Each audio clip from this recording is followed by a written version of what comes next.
The courtroom fell silent. A teenage boy, no older than 17, sat back in his chair, smirking. The sound of his laughter echoed after every sentence Judge Frank Caprio spoke. He wasn't nervous.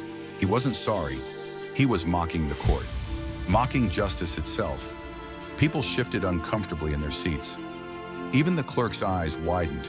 No one had ever seen someone laugh at Judge Caprio like that.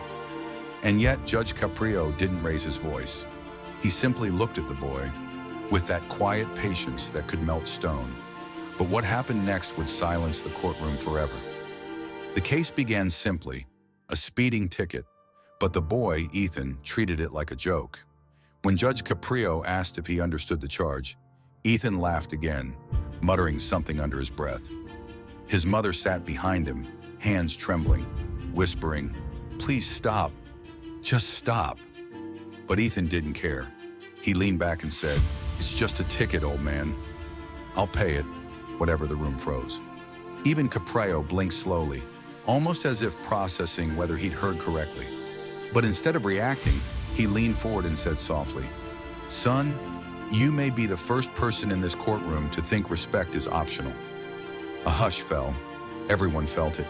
That subtle power, that calm before the emotional storm. Caprio looked at Ethan's mother, tears forming in her eyes. She spoke quietly. "Your Honor, please. He's not a bad kid. He just lost his father last year." The courtroom's energy shifted. Caprio's expression changed too. Not anger, but deep understanding. He said, "I'm sorry for your loss, but pain doesn't give you the right to cause more pain." Ethan's smirk faltered. For the first time, his arrogance cracked. Judge Caprio asked him, "What did your father do for a living?" The boy hesitated. "He was a police officer." Caprio nodded slowly. "Then he stood for the same law you're laughing at today." The silence grew heavy.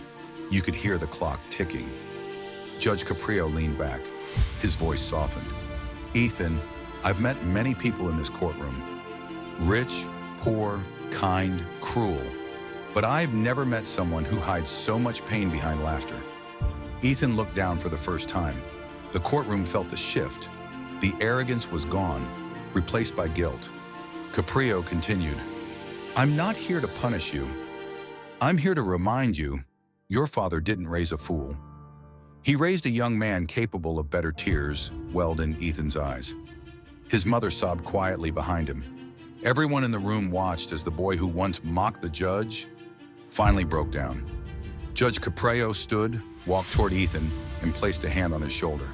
"The fine is dismissed," he said gently, "but I want you to promise me something. Make your father proud again." Ethan nodded, crying openly now. The courtroom erupted into quiet applause. Even the officers looked moved. As the camera faded, Judge Caprio's final words lingered. "Sometimes justice isn't about punishment. It's about awakening what's left of humanity. If this moment touched your heart, then you know why Judge Caprio's courtroom is more than law. It's compassion in action. Don't just scroll, hit subscribe, and keep the light of kindness alive.